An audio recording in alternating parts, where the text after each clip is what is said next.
Book of Heaven, Volume 23, Part 13.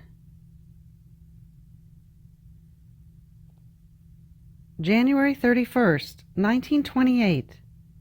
Round in the Divine Will. Assault at the Divine Majesty. Attractions of littleness, the secret of it. How the human will is nauseating. Example.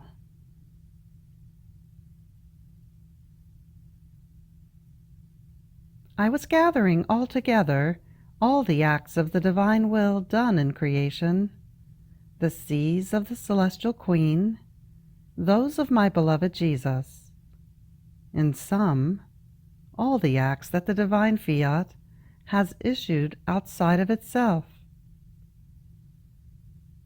So I was recapitulating everything in order to bring them before the height of the Supreme Majesty, so as to make through this the final assault at it, and force it to give me its kingdom on earth.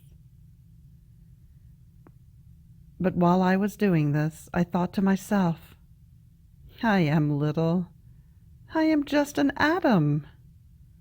How can I bring the vastness of the heavens, the multiplicity of the stars, the immensity of the light of the sun, and then all the seas of my mamma and those of Jesus, which are endless?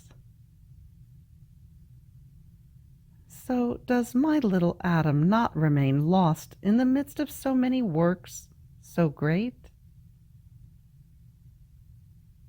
I believe that all heaven will smile in seeing my littleness wanting to make this assault as the latest device of its round in the divine will.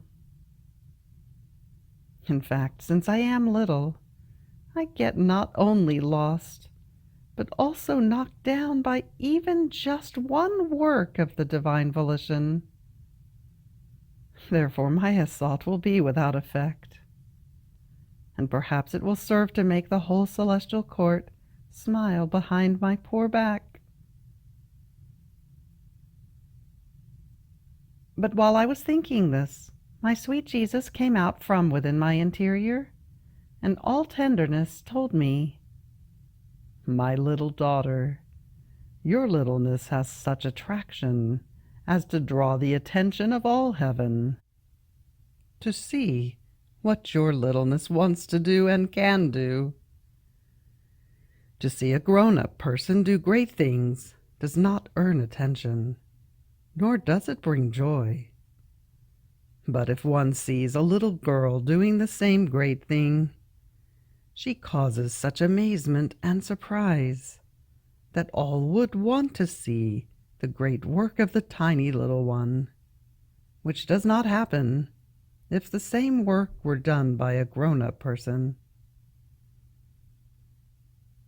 If you knew how the divine gaze and that of the whole of heaven fixes on you, in seeing you gather all together, as though in a hurry, all the works of the divine will, in order to launch an assault at your Creator, carrying his very weapons to wage the holy war on him, to make him surrender his kingdom.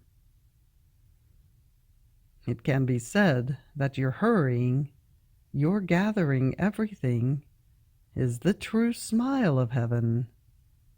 It is the new feast that your littleness brings to the celestial fatherland, and all await the assault of the tiny little one. But do you want to know where lies the secret of your strength in your littleness? That while you remain lost, now in the light of the sun, now in the midst of the stars, now inside my seas and those of the celestial mamma, your atom does not stop. It frees itself and enters the field again to make its recapitulation of all the works of the divine Fiat All the secret is enclosed in it, as it moves you, invests you, winds you, in order to make you go around and to make you enclose all of its acts, so that it itself, through your littleness, may have the assault made at itself, so as to be drawn to come to reign upon earth. What can the atom animated by my will not do? It can do anything, because it becomes an act in the midst of all of its acts of divine will.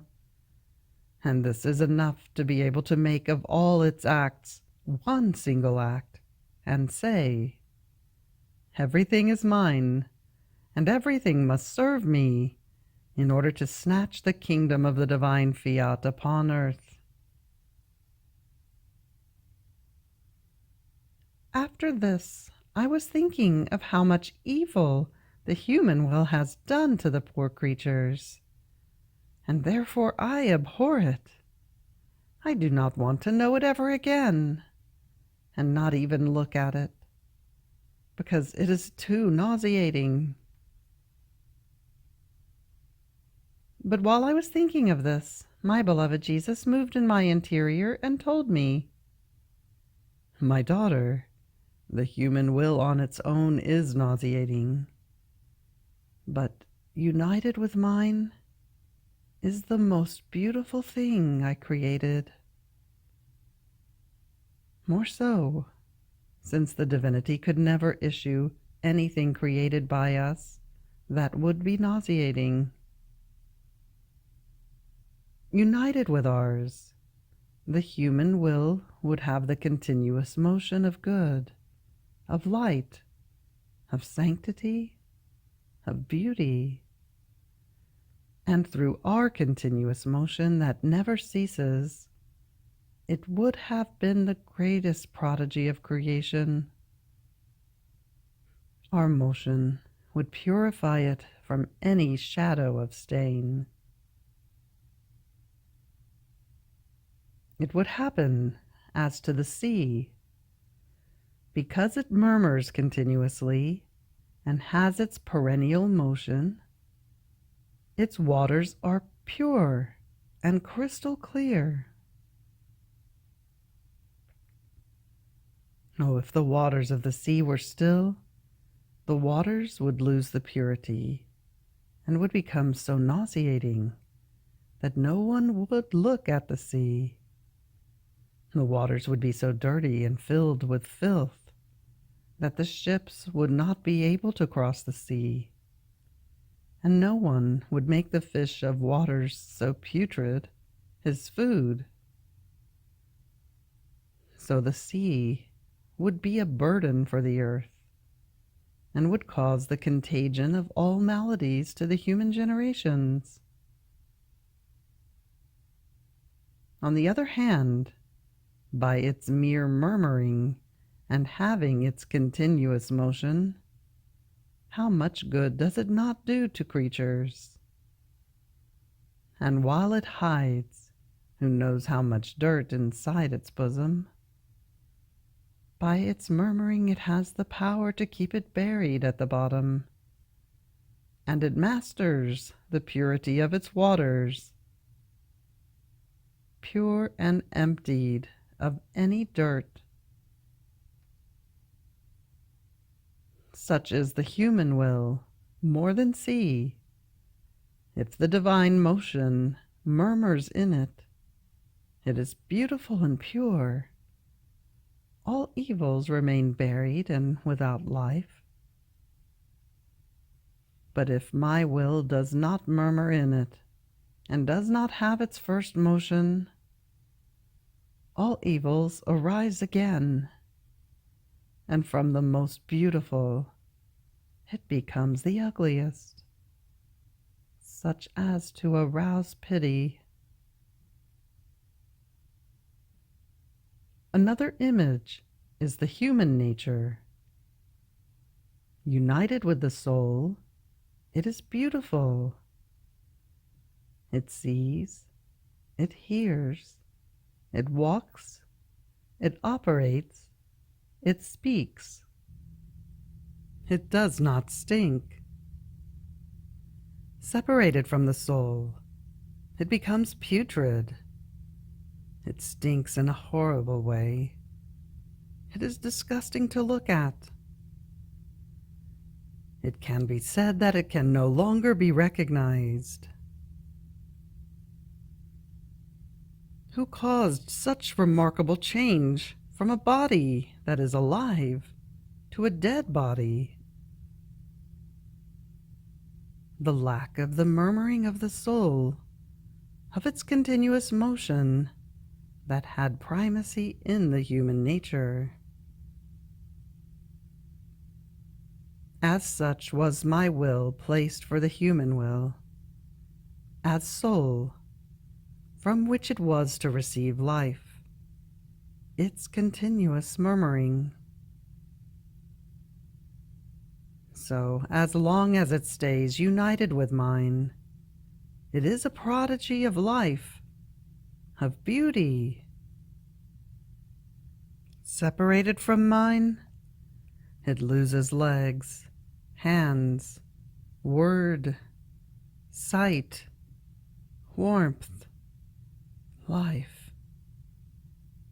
And as a consequence, it becomes so horrid, more than a cadaver, has to deserve to be buried inside the deepest abyss, because its stench is unbearable. So, one who does not stay united with my will loses the life of his soul. Therefore he can do nothing good, and everything he does is without life.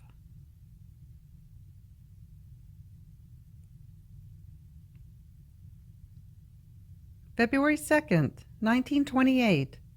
How she must make up for those who have not operated in the unity of the divine fiat. How for one who does not possess it, it is a foreign language.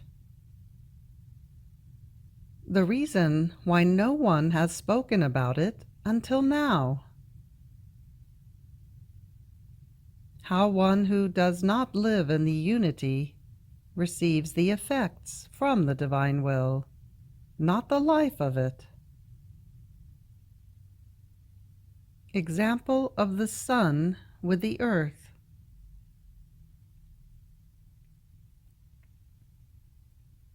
I was continuing my round in the supreme fiat, and as I arrived at Eden, I was saying to myself, "My Jesus, I make the unity of your will my own, in order to make up for that unity that my father Adam lost when he withdrew from it, and to make up for all those acts that his descendants have not done in the unity of it." But while I was saying this, I thought to myself, "And I? Am I in the unity of the divine fiat? If I am not, how can I make up for others?" So my speaking ends up in words, but no facts. And my sweet Jesus, moving in my interior, told me, "My daughter, when Adam sinned, there was the withdrawal of the unity of my will on both sides. Man withdrew from it, and it withdrew from him. And as my will withdrew, man lost my unity, all of its qualities, and the rights that God had given him in creating him, because he was the true deserter of the kingdom of my will.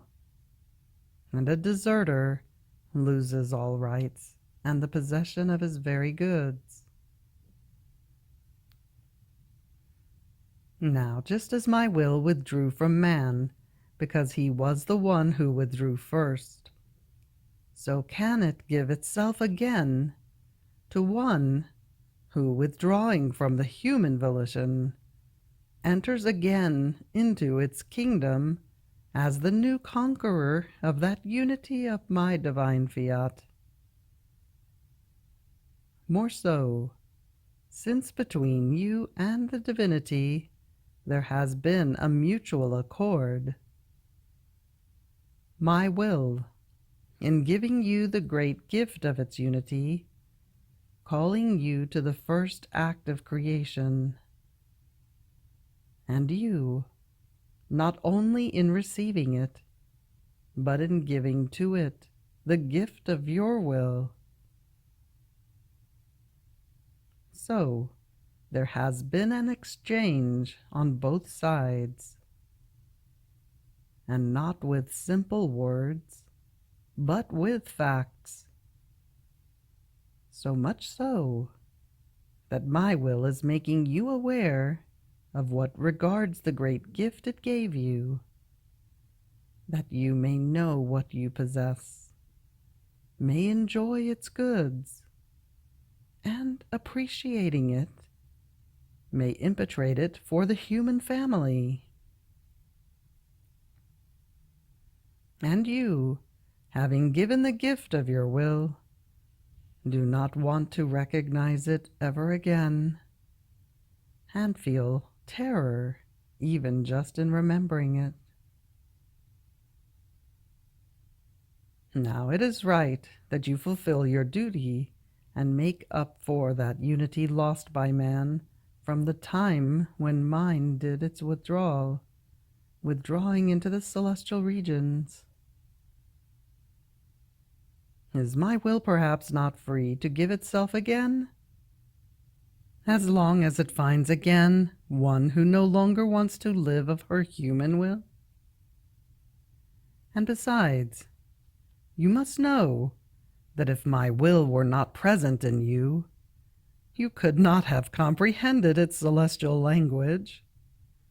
It would have been like a foreign dialect for you, like a light without heat, like a food without substance, and it would have been difficult for you to write it on paper in order to transmit it to your brothers.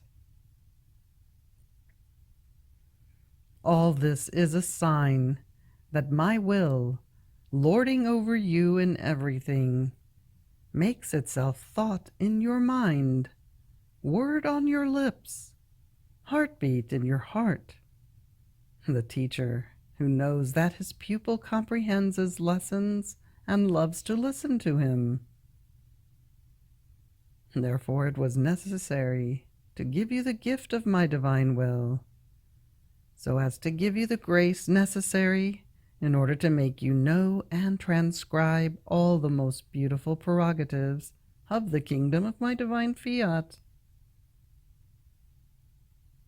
And this is also the reason why no one until now has spoken at length about my will, to make others comprehend the immense seas of good that it contains, and that it wants to give and can give to creatures.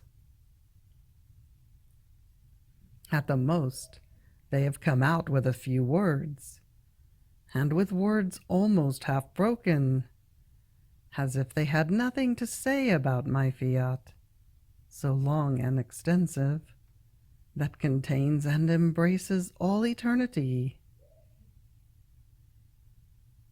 Since they did not possess it as gift and as their own thing, the language to speak of the importance of it and of its infinite qualities was as though foreign to all. Since they did not know it in depth, how could they speak of a divine will that contains so much, that all centuries are not enough to speak about it? And therefore be attentive, my daughter, and while you cross its sea, take always something new, so as to make it known to the human generations. After this, I was thinking about the unity of the divine fiat and was saying to myself, how could all those who have done good, so many great works, do them if they did not possess its unity? And Jesus, always benign, added, my daughter, all the good done until now by creatures has been done by virtue of the effects of my divine will, because there is no good without it. But as for living totally and fully in its unity, none until now, only my Queen Mamma. And this is why she drew the great prodigy of the incarnation of the Word. Had there been someone, the earth would have returned to the state of Eden, and then the one who would possess the unity of my will could neither have contained it nor endured without speaking about it. It would have been as if the sun wanted to enclose itself inside a vase of crystal without spreading its rays. Would it not, instead, crack the glass with its heat so as to be free to spread its rays? To possess the unity of my Fiat, and not to speak about it, and not to spread its rays, the beauty of its knowledges, would have been impossible for her. Her heart would crack if she did not give it vent to manifest in part the fullness of its light and of its goods. So good has been done by virtue of the effects of it. The same happens with the sun, that by virtue of the effects that its light contains, makes the plants germinate, and makes the earth produce so much good.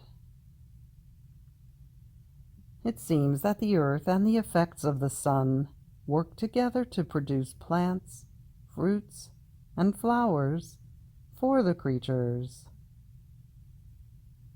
But the earth does not rise into the sphere of the sun.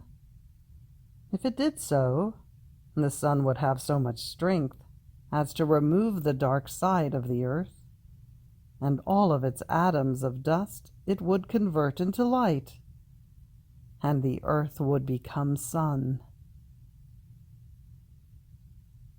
But since the earth does not rise, nor does the sphere of the sun descend down below, the earth remains earth, and the sun does not transform it into itself. It seems that they look at each other from afar. They help each other, and they work together by means of the effects of the light that the sun spreads over the earth from the height of its sphere. But even though the earth receives many admirable effects, produces the most beautiful flowerings, there passes a great distance between the earth and the sun. They do not resemble each other, nor does the life of one become the life of the other. And so, the earth is unable to speak about the sun, nor tell all the effects it contains, or how much heat and light it possesses. In such condition is the creature who does not possess the unity of my will.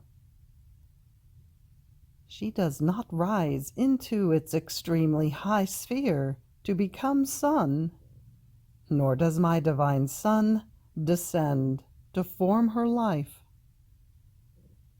But in wanting to do good, she moves around its light, and my will communicates the effects to make the good that she wants to germinate. Because my Fiat does not deny itself to anyone. On the contrary, with its light, it wakens the human nature to make it turn green again and make it produce fruits of good works.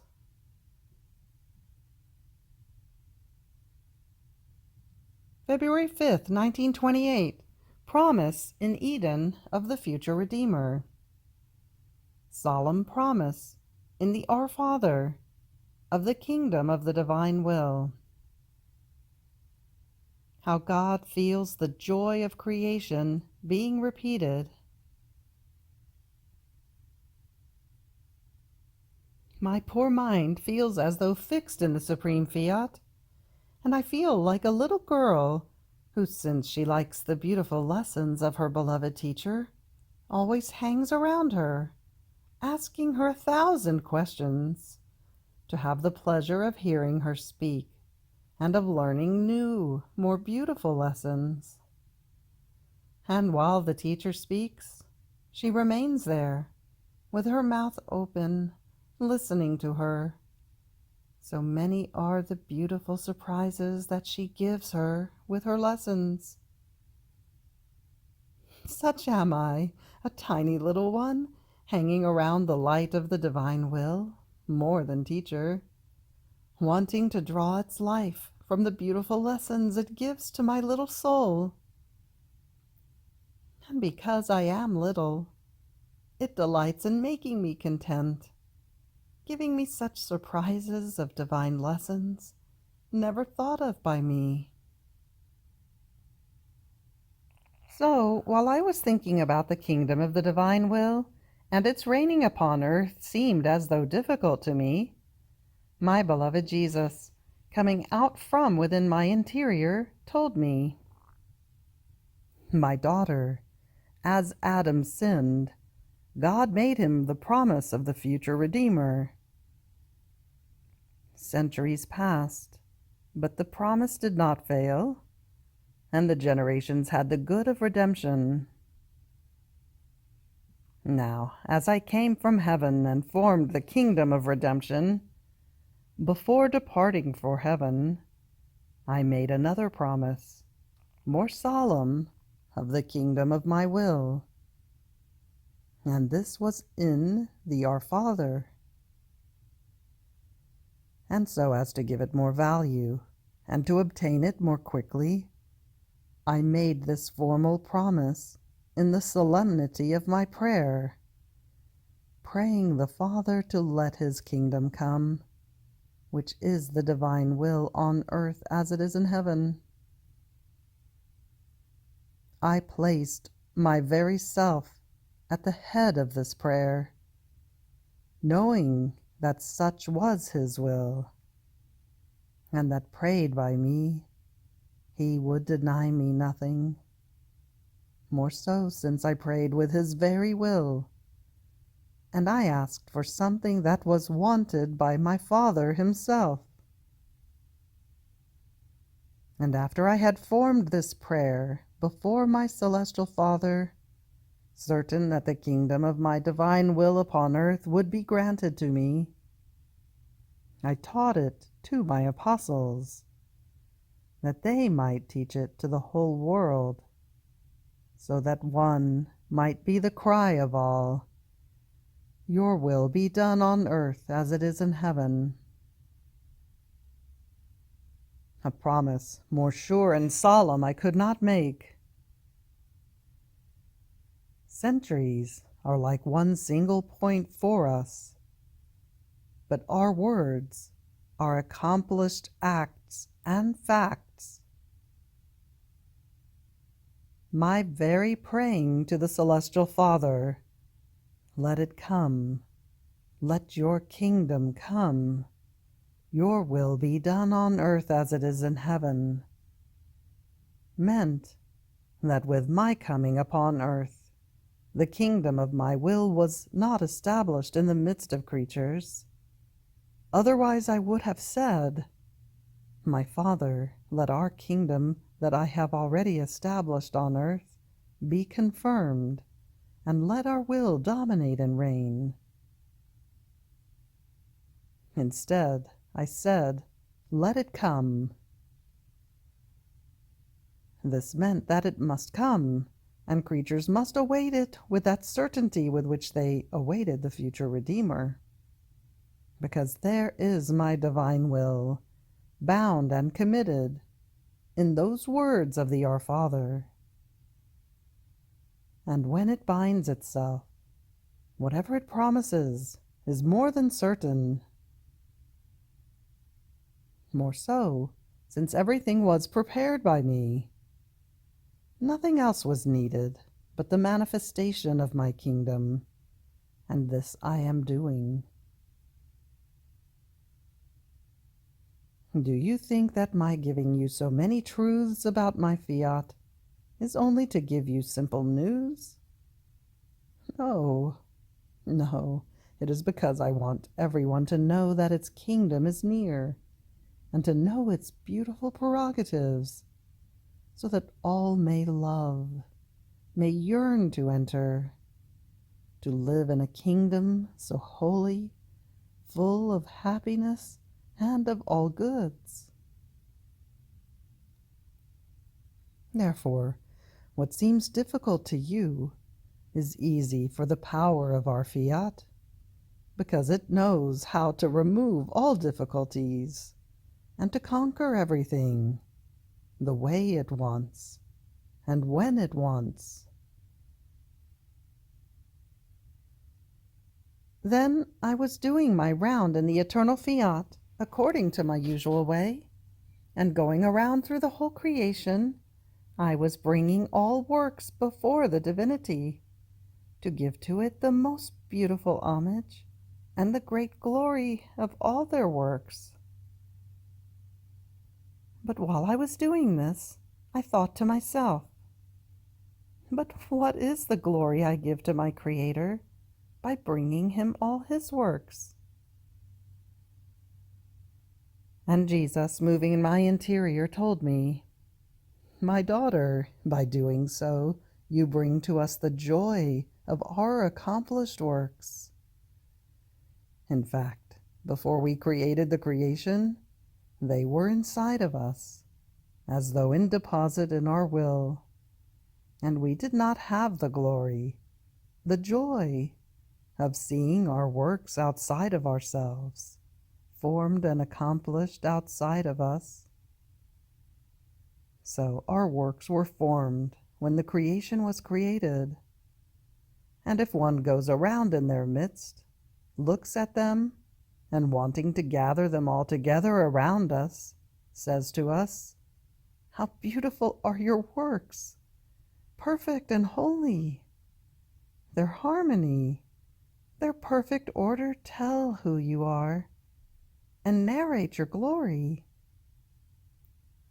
We feel the joy, the glory being repeated, as if we were again extending the heavens, forming the sun, and all our works.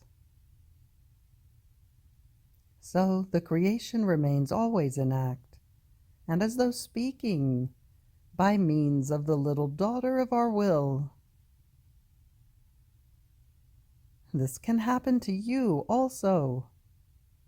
If you had decided in your will to make many beautiful works you do not enjoy, but your joy begins when you see the works accomplished, and if someone, loving you, often brought them around you to say to you, see how beautiful are your works, would you not feel glorious? And the joy of when you accomplished them being repeated? Such am I.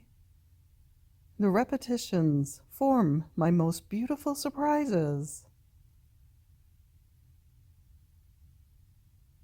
You have reached the end of the Book of Heaven, Volume 23, Part 13. Fiat.